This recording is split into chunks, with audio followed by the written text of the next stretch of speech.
Bonjour, dans cette vidéo, nous allons continuer à donner le corrigé du contrôle final d'analyse 3. Et je rappelle que dans la dernière vidéo, on est arrivé à la question numéro 2 de la partie B, et dans laquelle on a déterminé l'équation de la tangente au point 1 et qu'on a trouvé que c'est une tangente qui est horizontale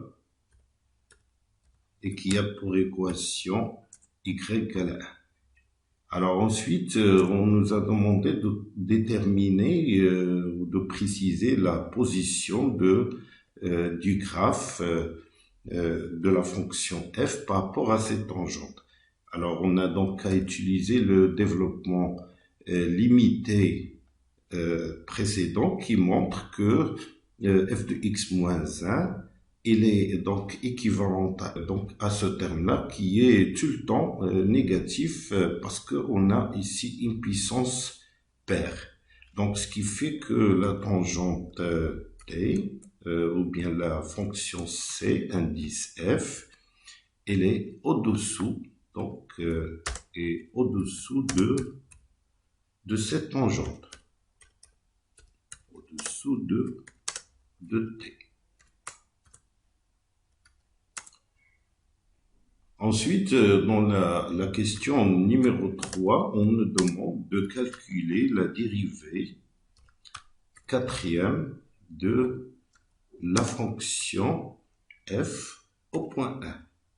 Et alors, bien sûr, il ne s'agit pas là de dériver à la main parce que ce serait trop long, mais il s'agit plutôt d'utiliser la définition de développement limité, le théorème de Taylor-Young. Alors, le théorème de Taylor-Young, qu'est-ce qu'il nous dit?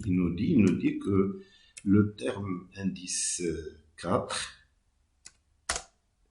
du développement limité, c'est égal à la dérivée quatrième au point 1 divisé par 4 factoriel.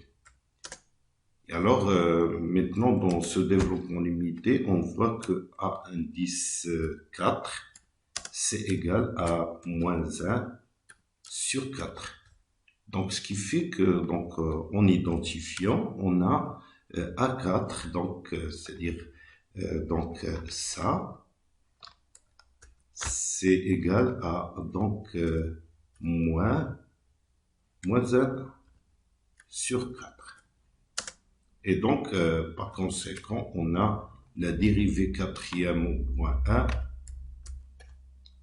égale à moins 4 factoriel sur 4. Et ça, c'est égal à moins 6.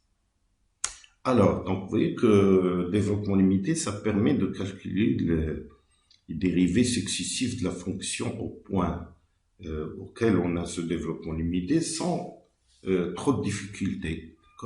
Par contre, si on veut faire à la main, alors ça serait vraiment très très long. Alors, donc maintenant, après, on nous dit que, donc à partir de là, dire que on a le point f de 1, et bien f de 1, on voit tout de suite ici, dans le développement limité, que c'est égal à 1. f de 1 est un maximum de la fonction, un maximum local, bien sûr. Il n'est pas encore question de parler de maximum global, un maximum local de la fonction f. Alors, tout d'abord, ici, la dérivée, il est nul, d'accord? Mais ceci, on l'a déjà dit la dernière fois, c'est pas suffisant. Mais d'après le cours, puisque f de moins x moins 1 équivaut à ce terme avec une puissance paire, donc on a donc un extrémum. Et comme f4 de 1 qui est là est négatif, donc on a f de 1. Alors il faut pas oublier bien sûr que dire que le point 1 il est à l'intérieur, donc x 0 et à l'intérieur du domaine. Donc l'intérieur domaine on va noter par D indice F. Et bien, rappelons que le domaine, c'est moins l'infini et 2. Et alors, donc, on voit bien que 1 est à l'intérieur de ce domaine. Donc, et après, on a donc la dérivée est nulle. Et donc, ce qui fait que, donc, bon, même si la dérivée, on l'a dit la dernière fois, la dérivée nulle, c'est nécessaire, mais c'est pas suffisant. Par exemple, pour la fonction dont on a parlé la dernière fois, x au cube, la dérivée est nulle. Malgré ça, on n'a pas d'extrémum. Donc, mais le fait d'avoir cette équivalence, donc et cette donc cette inégalité, ça permet de dire que f de x, il est donc inférieur ou égal à 1 dans un voisinage de.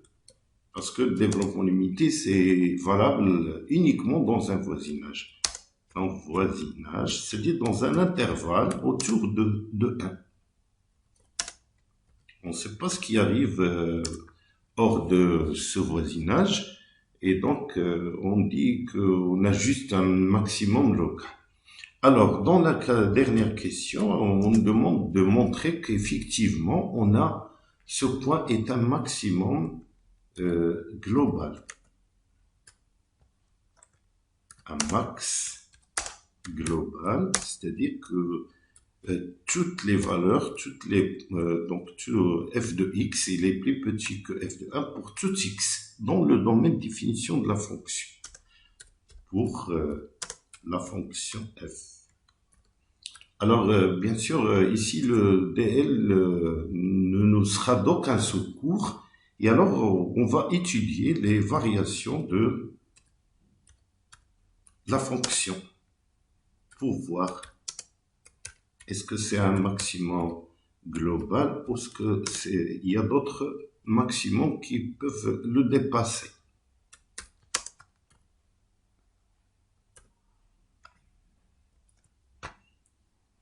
Alors, on va donc dériver la fonction. Cette fonction, on voit qu'il est dérivable dans son domaine de définition, donc on va la dériver. Et bien, la dérivée de la partie polynomiale est simple, c'est 1 plus x moins 1 et plus x moins 1 au carré.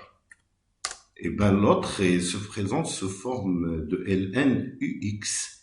Et bien la dérivée de ln ux, c'est u' sur u. C'est-à-dire, donc, la dérivée de 2 moins x qui est égale à moins 1 sur 2 moins x.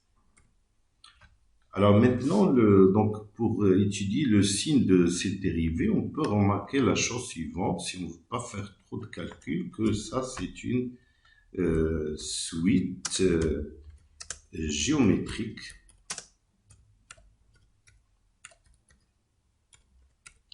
de raisons q égale à x moins 1. Et alors, si donc q est différent de 1, donc on a la somme 1 plus q plus q au carré égale à 1 moins q à la puissance 3 sur 1 moins q. Donc, ceci n'est valable que dans le cas où q est différent de 1. Alors ici, si je prends q égale à x moins 1, donc tout d'abord, pourquoi ceci est différent de 1? Parce que x différent de 1 veut dire que, donc, car on a x différent de 1, d'accord? Parce qu'on a déjà vu que, différent de 2 plutôt, parce qu'on a déjà vu que 2 n'est pas dans le domaine de définition. Donc, on a la raison, elle est différente de 1. Donc, ce qui fait que je peux utiliser donc cette somme de suite géométrique. Donc, c'est égal à la puissance 3 sur 1 moins x moins 1. Et alors, donc, ce qui fait que c'est égal à 1 moins x au cube. Voilà. Là, je n'ai qu'à copier ça. Donc, c'est égal à 1 moins x au cube et donc 2 moins x. 2 et moins x. Voilà.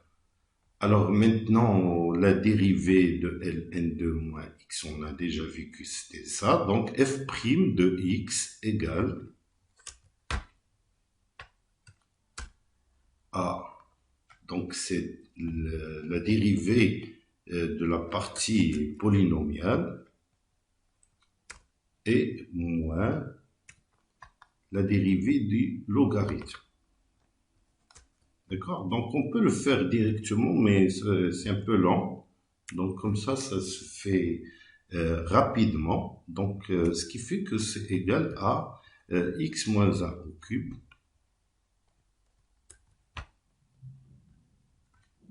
sur 2 moins x. Et alors, donc on voit le dénominateur, il est tout le temps positif. Donc, c'est d'après d'après le domaine définition. Et alors, donc, il n'y a que donc, le numérateur qui change de signe. Alors, d'abord, si x est égal à 1, alors, la dérivée est nulle. Alors, la dérivée f' de x, donc f' de 1 égale à 0. Ça, on l'a déjà vu dans la question précédente. Alors maintenant, si x est plus grand que 1, et bien si x plus grand que 1, et ben le numérateur il est positif et alors f' de x est négatif. D'accord? Donc alors f'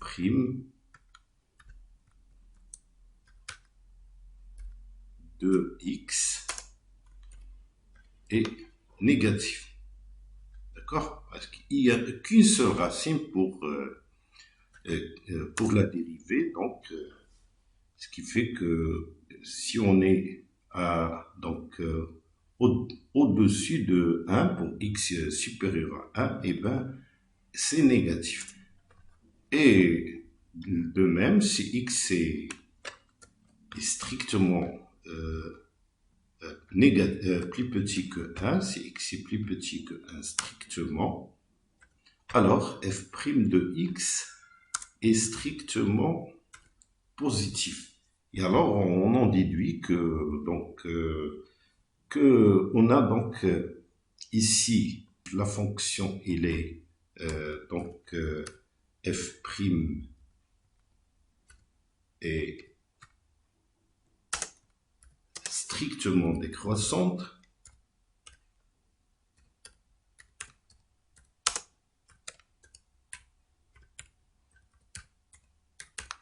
la fonction il est strictement croissante.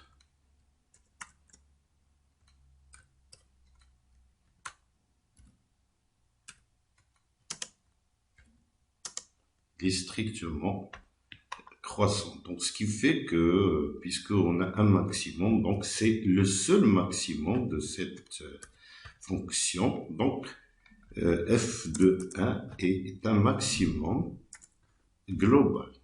Donc, f de 1 qui est égal à 1 est un maximum global.